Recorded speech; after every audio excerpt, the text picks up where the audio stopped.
Louvado seja Deus. Esse aqui, só os assembleianos raiz lembravam. Eu ainda cantei num ritmo mais lento. Ele é mais rapidinho. Pastor Marcos, eu vi daqui cantando. Louvado seja Deus. Meus irmãos, graças a Deus. Isso é um milagre de Jesus, porque normalmente para mim a voz, o tom original da harpa cristã é um pouquinho alto. Então a graça de Deus se manifestou até nisso, louvado seja Deus. Meus irmãos, vamos então à nossa meditação da palavra de Deus nessa noite, mas eu só queria fazer um breve comentário como a nossa harpa cristã, ela é rica em hinos, que a gente consegue encontrar por vezes. Sobem alguns irmãos aqui, o pastor Marcos gosta, vou citar ele mais uma vez, gosta bastante disso, de pegar alguns hinos pouco cantados. Quem apanha são os músicos. E aí a gente consegue surpreender uma igreja com 72 anos e tem irmãos que ainda não conheciam alguns louvores. Eu acredito que esse aqui, o irmão Jefferson confessou que não conhecia. E são hinos, meus irmãos, que tem por detrás, na sua composição, são louvores mesmo de adoração a Deus. São louvores. Porque eu posso, num momento de emoção, impactado por algum acontecimento, compor uma letra. Nós temos uma letra aí, muito conhecida, chamada Raridade, que foi composta num momento de grande emoção, mas uma emoção humana. Mas o louvor, que é composto por inspiração do Espírito Santo, é diferente. Então, nós temos na nossa harpa cristã incontáveis hinos que têm uma história. E quando a gente canta, o mesmo Espírito Santo que lá no passado, décadas atrás, inspirou aquela canção, ele age aqui no nosso meio, trazendo cura, trazendo consolo, trazendo salvação. Louvado seja Deus. Meus irmãos, por favor, vamos abrir a nossa Bíblia. Evangelho segundo nos escreveu o apóstolo João, capítulo 21.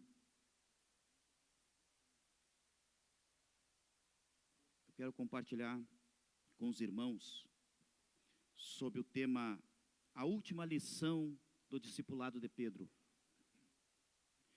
Dos versículos 20 a 23. Eu vou ler com os irmãos na tela aqui, para os irmãos que tiverem uma versão de tradução diferente. A nossa que nós usamos aqui é a versão corrigida. Para que fique padronizado, eu vou ler com os irmãos aqui. Acredito que eu estou na frente de alguns. 22. Um recurso bom para o pregador agora, ele pode ler aqui.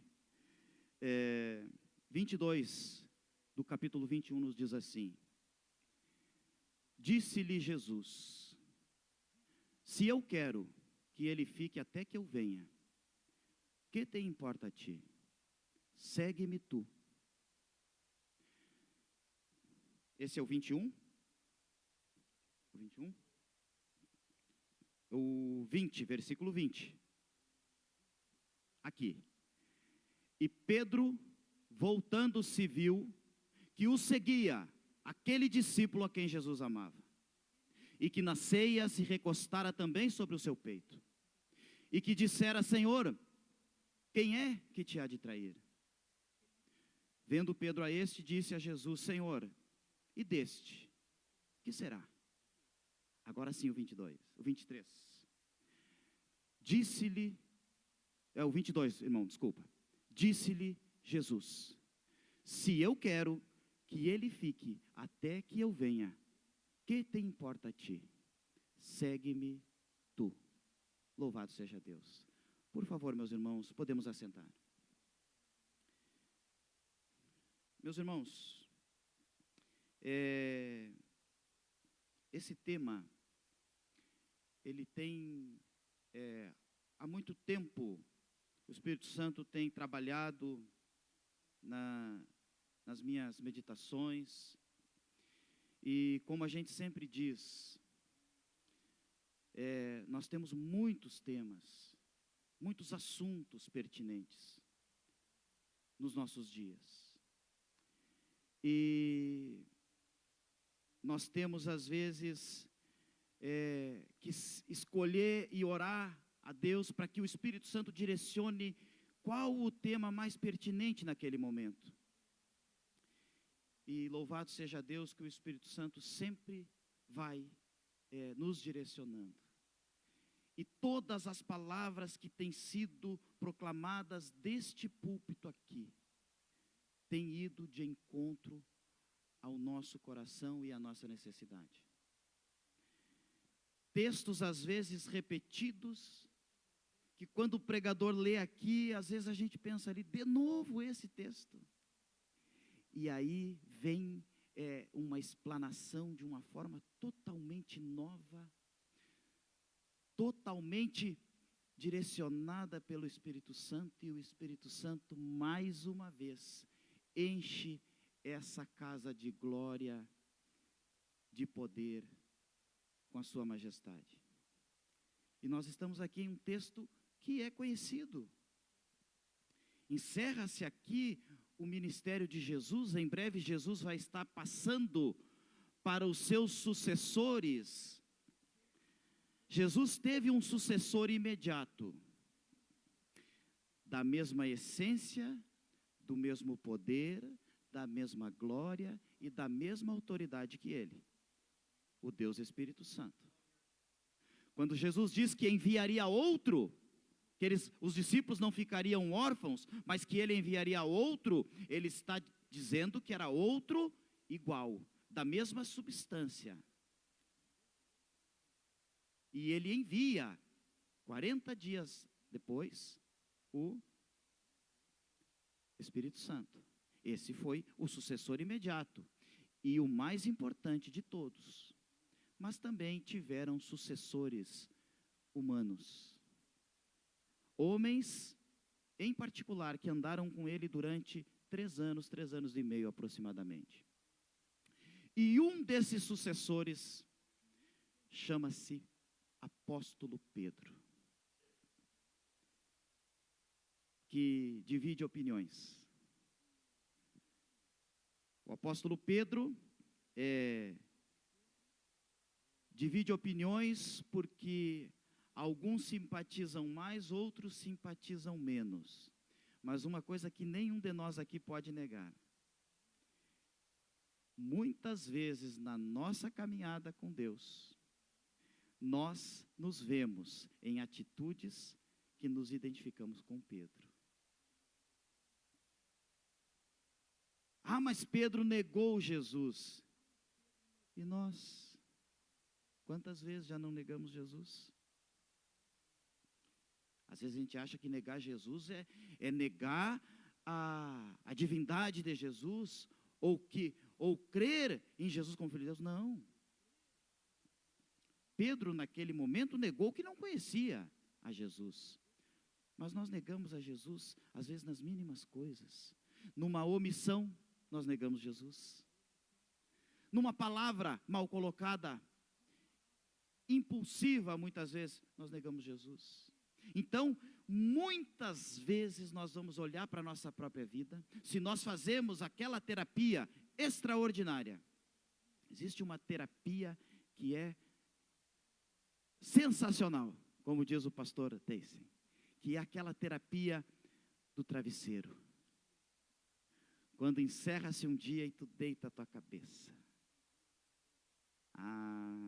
Ali, os que têm filhos pequenos, ou às vezes a esposa ou o esposo quer conversar alguma coisa, adia um pouco essa terapia, mas chega um momento que fica só tu e o travesseiro. Naquela terapia ali, é o nosso ajuste de contas com o nosso Deus. Ali nós vamos pedir perdão pelos nossos pecados, voluntários e até os involuntários, porque às vezes a gente peca sem saber que está pecando. Ali, naquela terapia, muita gente se identifica com o apóstolo Pedro. eu quero compartilhar com os irmãos aqui só a didática nessa primeira imagem, e depois nós teremos uma última que será a conclusão. E nessa didática aqui, o outro irmão, por favor. E essa didática aqui, como eu já falei para os irmãos, a última lição do discipulado de Pedro. A nossa verdade prática, como os irmãos sabem, eu sempre procuro nas terças-feiras, quando é culto de ensino, buscar principalmente lições anteriores da nossa escola bíblica, que são riquíssimas. E eu peguei 2 lições do ano de 2019 e do ano de 2021. E essa verdade prática, ela está dentro de uma das lições anteriores. E nos diz assim: cada discípulo tem um chamado único diante de Cristo. Maturidade espiritual é aprender a não se comparar, mas viver plenamente o chamado que nos foi proposto. Louvado seja Deus.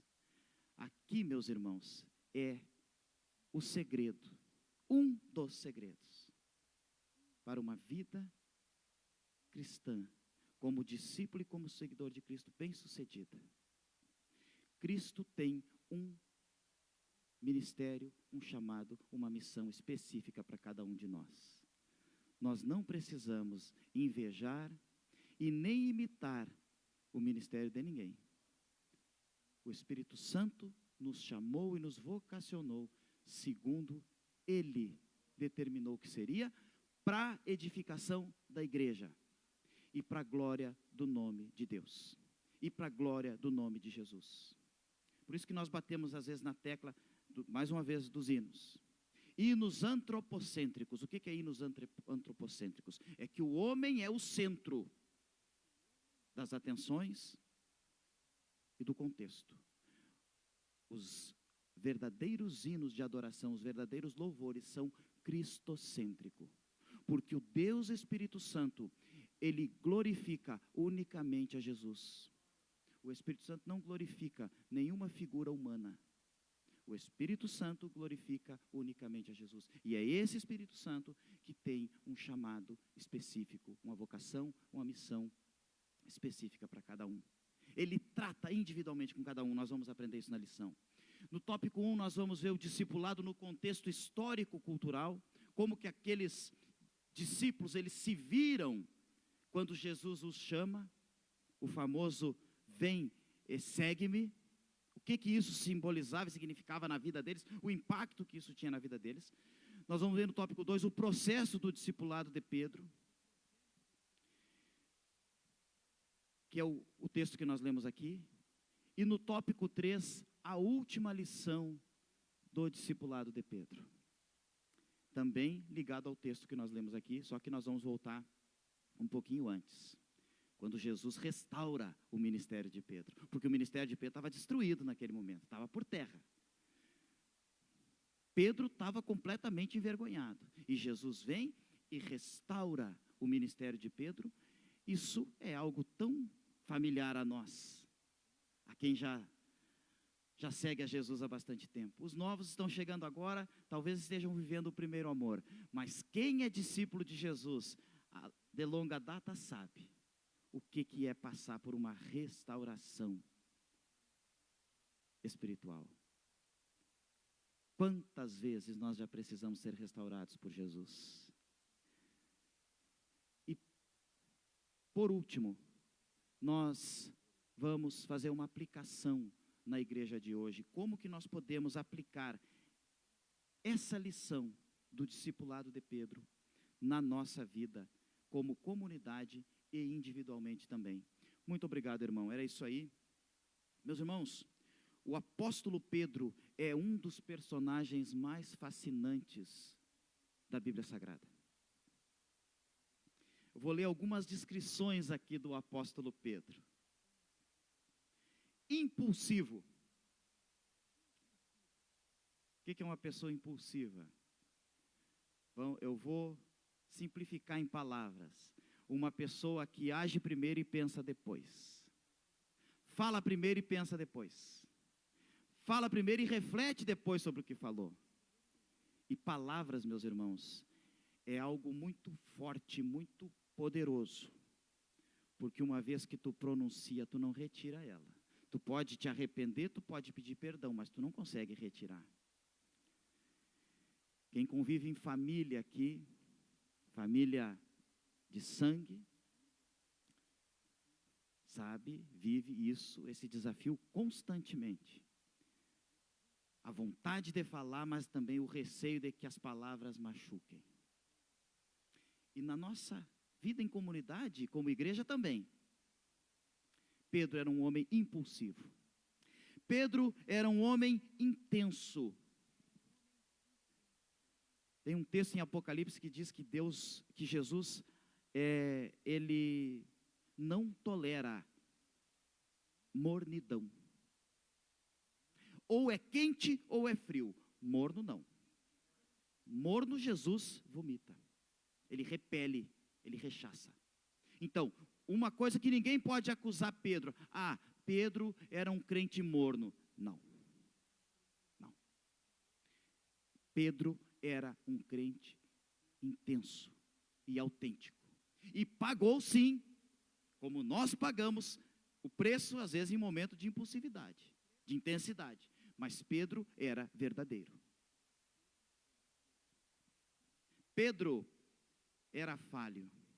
Quantas vezes Pedro foi repreendido por Jesus?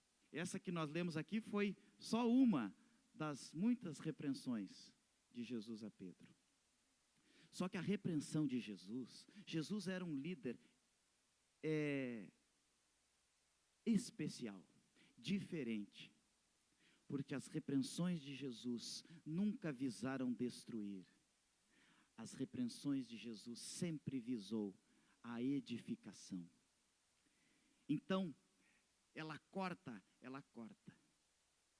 Mas Jesus é o Deus que Ele faz a ferida, mas Ele mesmo cura. E a ferida que Ele faz é por amor. E essa ferida sempre vai convergir para nós, para o nosso bem. Aquilo que Jó falava lá no Velho Testamento. No sofrer do homem, Deus visa-lhe o bem. Louvado seja Deus. Então nós podemos concluir sobre Pedro, que nenhum dos 12 discípulos, nem João, o mais íntimo de Jesus, essa é uma colocação pessoal minha, uma opinião pessoal minha, mas que nenhum dos outros 11, e depois Paulo, que é inserido também no colégio apostólico, nenhum deles foi tão impactado por Jesus quanto o apóstolo Pedro. O que Jesus faz na vida do apóstolo Pedro é uma coisa fantástica. Em João 21, do 15 ao 9, Jesus dá uma lição grandiosa para Pedro. O irmão projetou ali, vamos ler. E depois de terem jantado, disse Jesus a Simão Pedro: Simão, filho de Jonas, amas-me mais do que estes? Se referindo aos outros que estavam ali, os outros discípulos. E ele respondeu, Pedro respondeu: sim, Senhor, tu sabes que eu te amo. Disse-lhe: apacenta os meus cordeiros. Tornou a dizer-lhe segunda vez, Jesus, segunda vez para Pedro: Simão, filho de Jonas, amas-me? Disse-lhe: sim, Senhor, tu sabes que eu te amo. Disse-lhe Jesus: apacenta as minhas ovelhas. Disse-lhe terceira vez: Simão, filho de Jonas, amas-me? Aí o que aconteceu? Simão entristeceu-se por ter lhe dito terceira vez: amas-me? Terceira vez a mesma pergunta. E disse-lhe: Senhor, tu sabes tudo. Tu sabes que eu te amo. Jesus disse-lhe: apacenta as minhas ovelhas. Até aí, irmão, muito obrigado por enquanto. Meus irmãos, o que aconteceu aqui foi o seguinte: As nossas versões de tradução, elas não conseguiram alcançar a profundidade desse texto, porque no grego, o verbo amar, questionado, perguntado por Jesus e respondido por Pedro, não são o mesmo verbo, não é a mesma palavra, não tem o mesmo sentido, o mesmo significado. Há pelo menos 3 designações para a palavra amor no grego. Eros, que é o amor carnal. Phileo, que é o amor fraternal, o amor entre irmãos. Mas há também a designação do verbo agapau, a palavra ágape, também usada para se referir a amor. Só que quando a Bíblia usa a palavra ágape, e o sentido do ágape, no contexto literário daquela época, no grego, era um amor tão grande, que ele não conseguia ser explicado. Ele podia ser vivido, mas não explicado. Quando os autores, eles vão usar a palavra para se referir ao amor de Deus, sempre usa a palavra ágape, sempre. Que é um amor que tu não consegue medir. E isso aqui é uma pergunta que eu posso fazer tranquilamente para os irmãos. Ninguém saberia responder. Eu não sei por que Jesus me amou. Não sei. Eu olho para mim e faço uso das palavras de Lutero.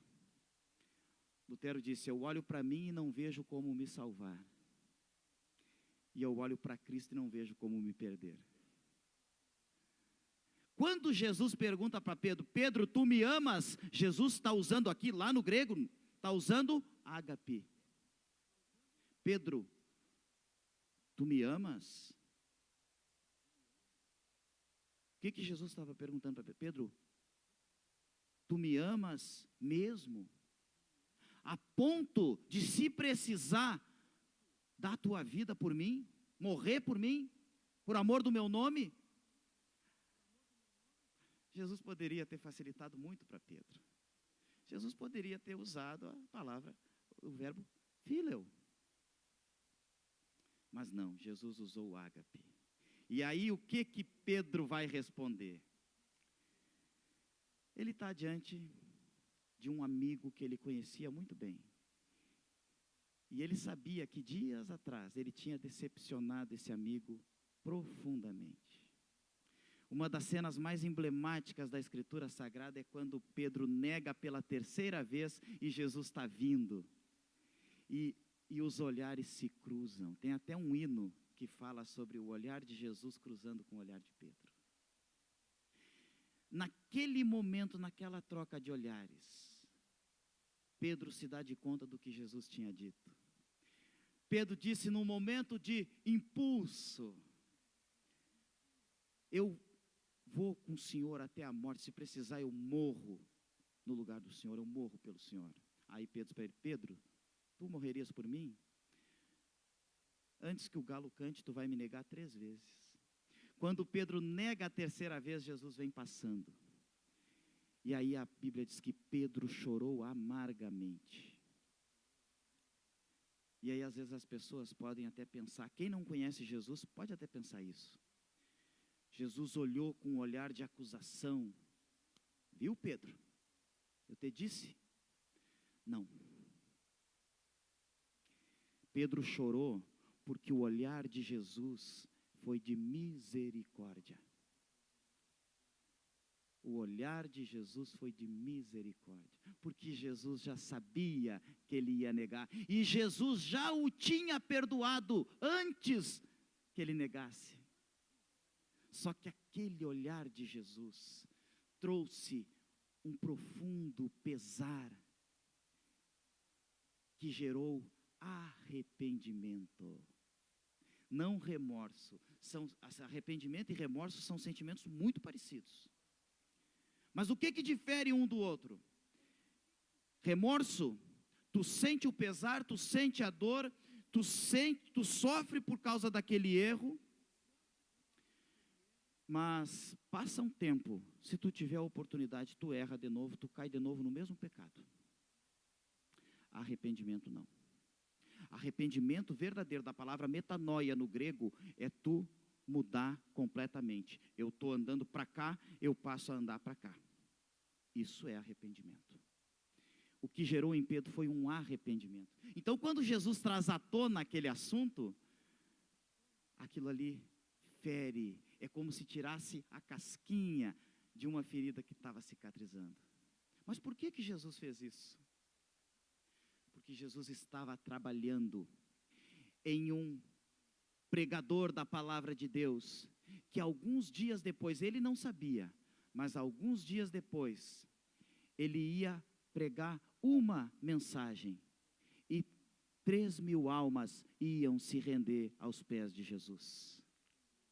Então o trabalho de Jesus era bem feito. Pedro, tu me amas, com amor ágape. Aí Pedro, Senhor, tu sabes que eu te amo, mas aí ele usa qual o verbo? Filéu. Aí Jesus pergunta de novo, Pedro, tu me amas? Ágape. E Pedro sabia que ele não podia amar Jesus naquela intensidade. Meus irmãos, nós somos limitados. E Jesus conhece a nossa limitação. Por que então que Jesus insiste às vezes em confrontar as nossas limitações? Por quê? Porque Jesus quer o nosso amadurecimento. Jesus quer nos aprimorar na nossa vida espiritual. Nós não podemos ser meninos na fé o resto da nossa caminhada cristã. Jesus tem uma obra para realizar através de cada um de nós. Se nós tivéssemos um Pedro aqui, uma pregação do Pedro, nós alcançávamos aquela meta.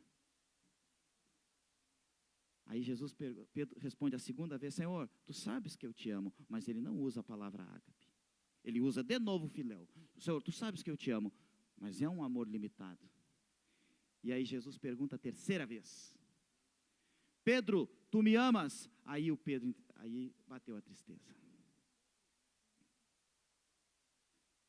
Senhor, tu sabes tudo.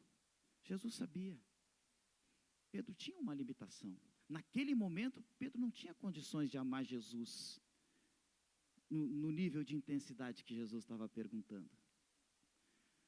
Mas ele responde, tu sabes que eu te amo. Dentro da minha limitação, tu sabes que eu te amo. E aí Jesus encerra o assunto. Apacenta então as minhas ovelhas. E aí nós aprendemos que a melhor maneira que uma pessoa pode provar o amor dela por Cristo é cuidando das ovelhas de Jesus. E aí termina o diálogo. E Jesus diz para Pedro o seguinte, não precisa projetar, irmão, só vou comentar aqui para nós passarmos para o primeiro tópico. Jesus diz para Pedro o seguinte, quando tu eras mais moço, tu mesmo te vestias, tu ia para onde tu queria, só que vai chegar um dia, Pedro, que tu vai estender as tuas mãos e outro vai te vestir, e vai te levar para um lugar que tu não quer ir. E o apóstolo João, ele esclarece, Jesus estava profetizando com que tipo de morte Pedro glorificaria a Deus. Isso se cumpre depois, no final da vida de Pedro, quando ele é crucificado, mas Pedro morreu martirizado, crucificado. Só que Pedro, ele se recusou a ser crucificado da forma natural, como o seu mestre tinha sido. Ele não se achava digno, e ele pediu para ser crucificado de cabeça para baixo. Era essa a profecia sobre a morte de Pedro. Pedro, hoje, tu não tem a capacidade de me amar a ponto de dar tua vida por mim, mas vai chegar um dia que tu vai chegar nesse nível, e naquele dia a tua morte vai glorificar o meu nome. Porque às vezes a gente pensa que glorificar o nome de Jesus é somente em vida. Não, até na nossa morte nós precisamos glorificar o nome do nosso Deus. Vamos lembrar Hebreus 11. A mesma fé que livrou a muitos de morrerem pelo fio da espada, foi a mesma fé que levou a outros a morrerem pelo fio da espada. Que fé é essa? Que livra uns de morrer pela espada e leva outros a morrer pela espada. Soberania de Deus. Por que que Deus cura uns do câncer? E por que que outros irmãos tão queridos morrem de câncer? Soberania de Deus. O que importa é, quer vivendo ou quer morrendo, o nome de Jesus seja glorificado na nossa vida. Isso é que importa. No tópico 1, o discipulado no contexto histórico-cultural daquela época. O sistema rabínico no tempo de Jesus. No judaísmo do século I, os jovens estudavam a Torá desde cedo, apenas os melhores seguiam adiante na formação rabínica. Os demais voltavam às profissões da família. Pedro, já adulto e pescador, provavelmente havia sido descartado nas etapas finais da escola. Pedro não foi suficientemente bom para permanecer na escola dos rabinos, para ser seguidor de algum mestre. Ele foi descartado. Aleluia, né, irmão? Glória a Deus. Quantos aqui foram chamados por Jesus quando já tinham sido descartados? O sistema não interessava mais. Porque o sistema usa enquanto tem utilidade. Quando deixa de ter utilidade, o sistema te descarta. Satanás, a mesma coisa. Satanás seduz, engana, mas depois que ele alcança o objetivo dele, ele joga.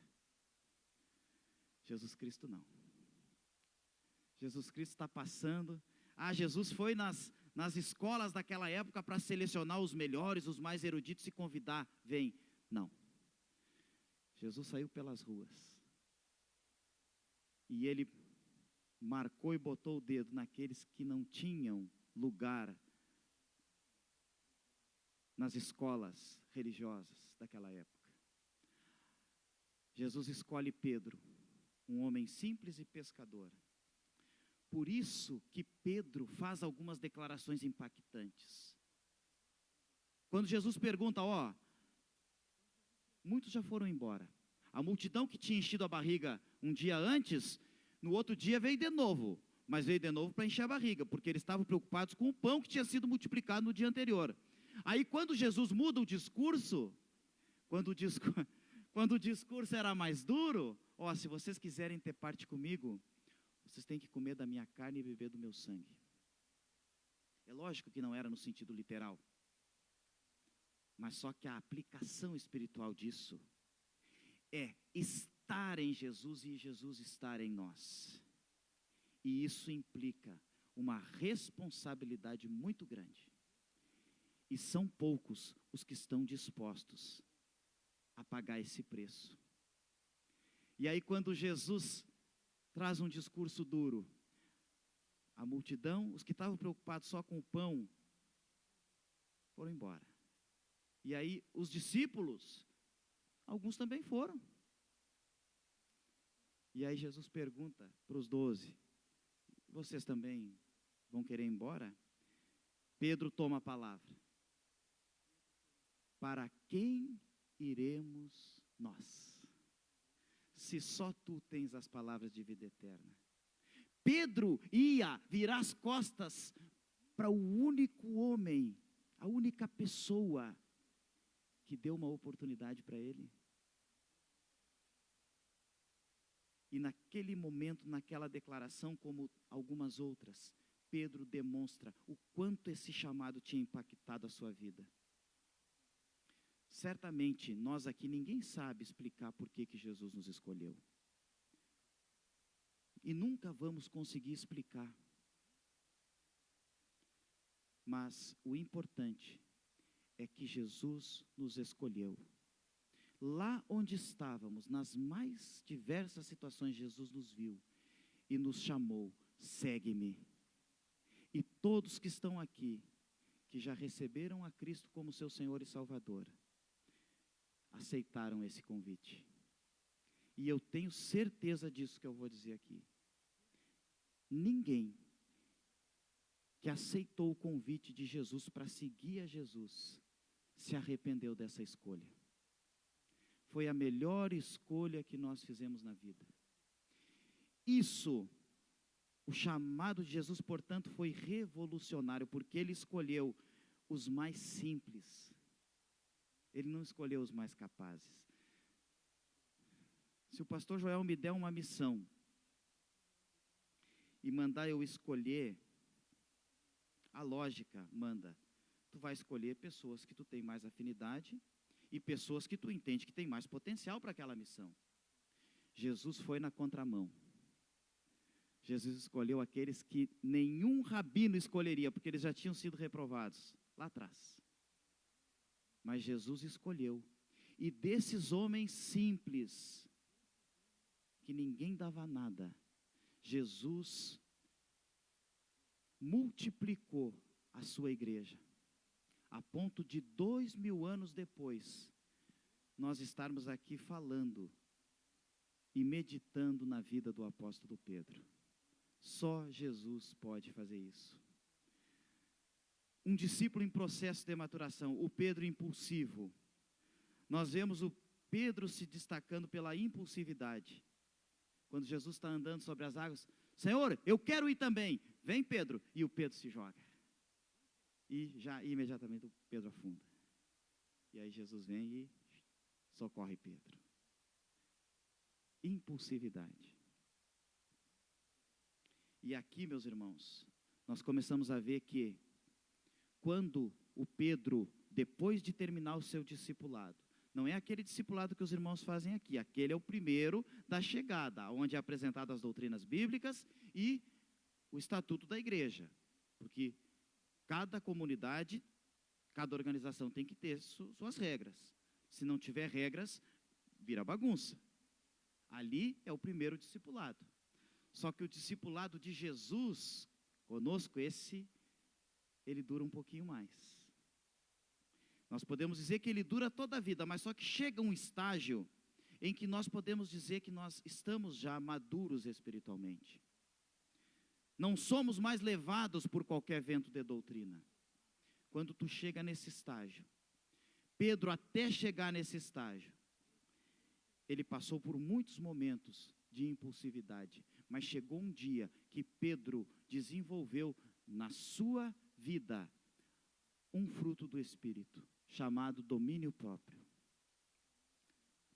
O domínio próprio é aquele que te dá condições de controlar os teus impulsos naturais, aquilo que tu traz na genética, aquilo que tu traz das referências que tu teve na infância, dos traumas que tu teve na infância.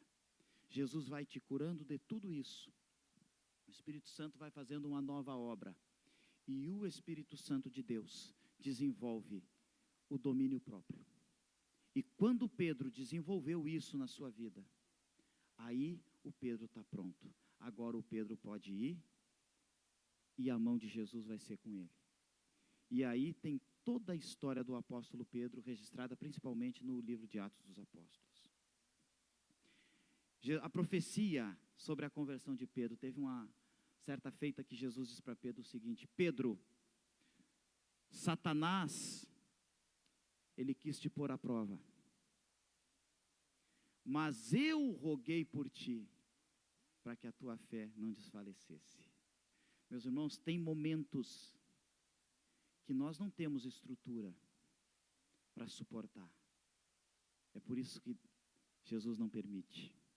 Se Jesus está permitindo uma aprovação na tua vida, é porque tu tem condições de suportar, porque senão ele não permitiria. Quando Satanás quis tentar Pedro, para derrubar Pedro, Jesus sabia que ele não estava pronto. Só, eu não deixei. Mas tu, quando te converteres, fortalece os teus irmãos. Jesus hoje está trabalhando na tua vida, está trabalhando na minha vida, eu posso até não entender porquê, mas no dia de amanhã, essa situação vai me trazer um aprendizado e vai fazer com que a minha experiência ajude o meu irmão que vai estar passando pela mesma situação, a mesma dificuldade. Por isso que nós dissemos, a obra do Espírito Santo visa a edificação da igreja, a edificação do corpo. E aí, o Pedro chega então na última lição. E a última lição que Jesus dá a Pedro foi essa aqui. Nós lemos aqui lá no início. Jesus já tinha feito a refeição com eles, já tinha restaurado o ministério de Pedro, e eles vão caminhando. E Jesus conversando com Pedro. Aí, de repente, Pedro olha para João. E aí Pedro quer saber além da competência dele.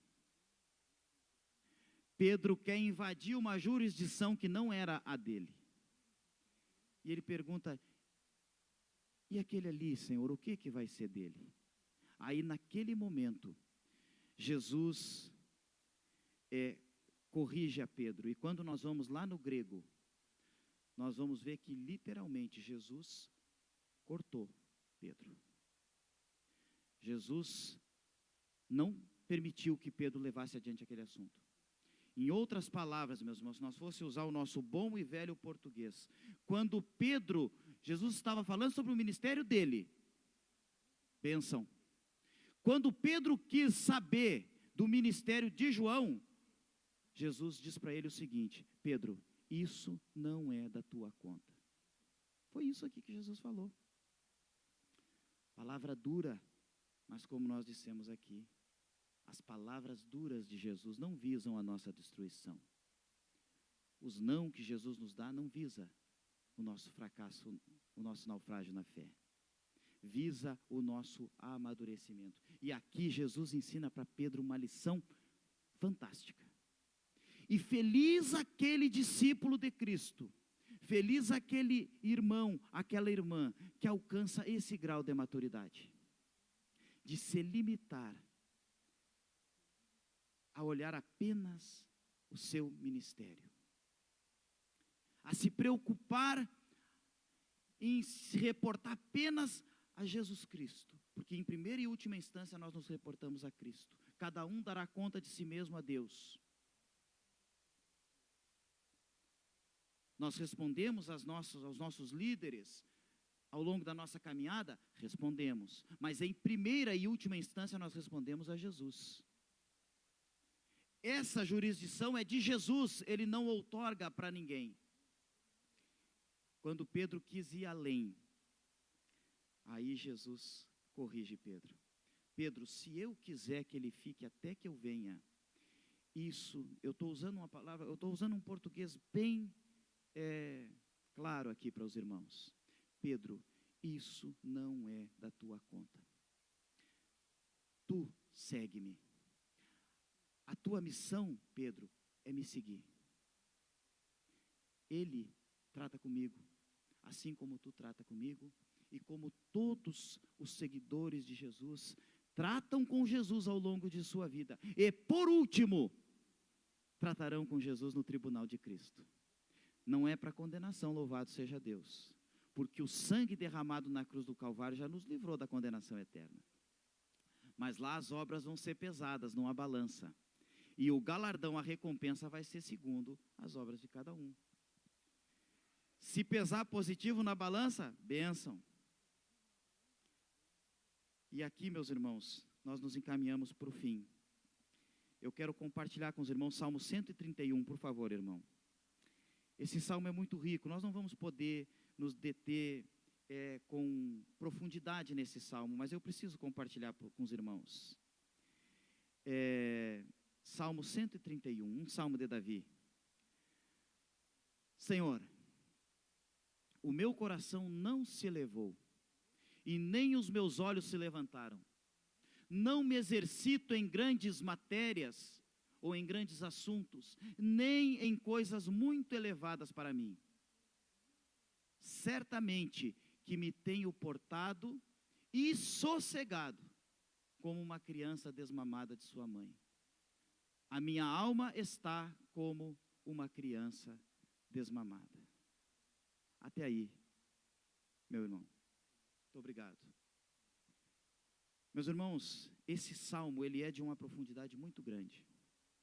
Porque o salmista Davi quando ele chegou nesse nível de maturidade, ele chegou na maturidade que Jesus queria de Pedro.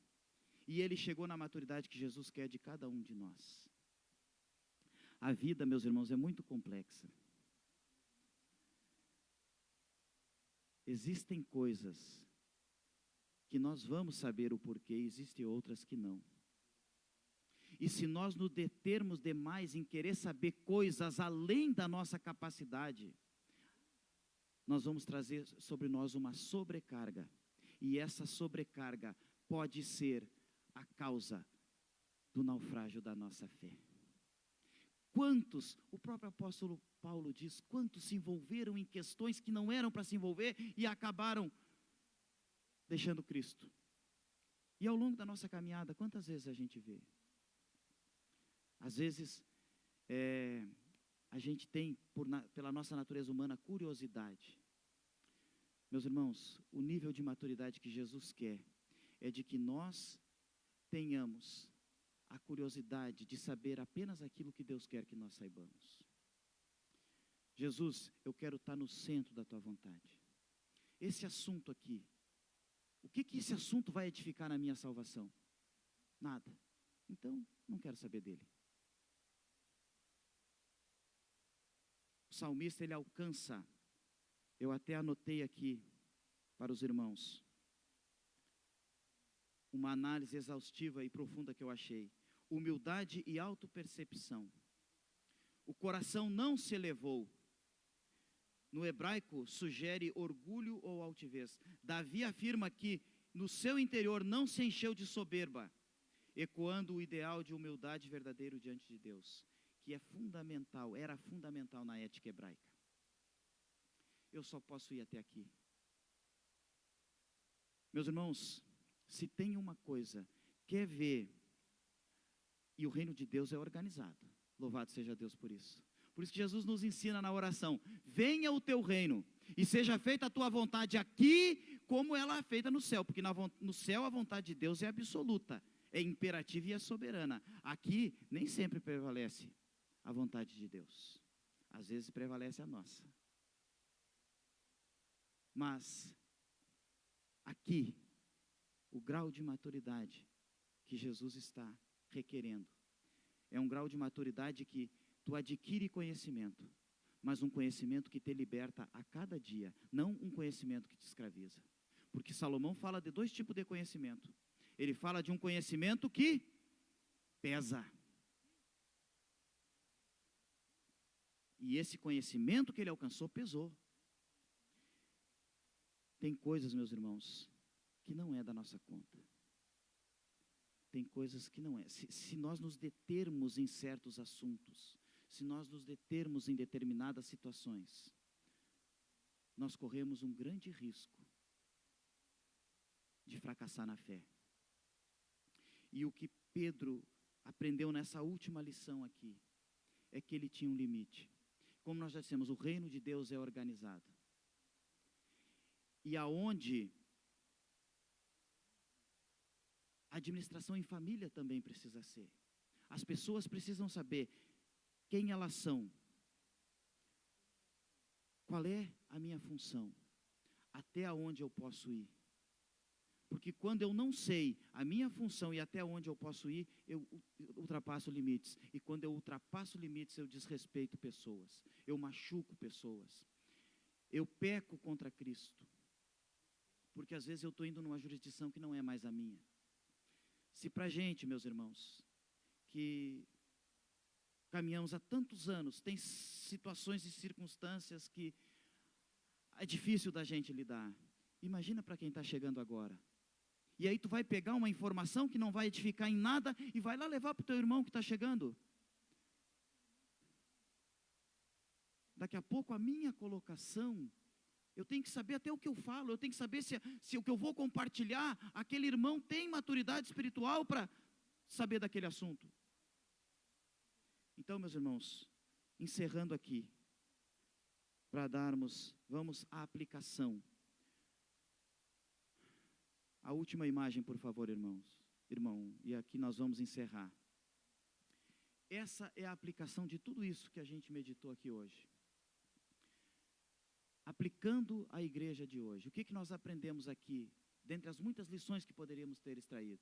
Muitos ministérios não frutificam, porque líderes e obreiros vivem comparando dons, funções e resultados. Meus irmãos, cada um tem um chamado.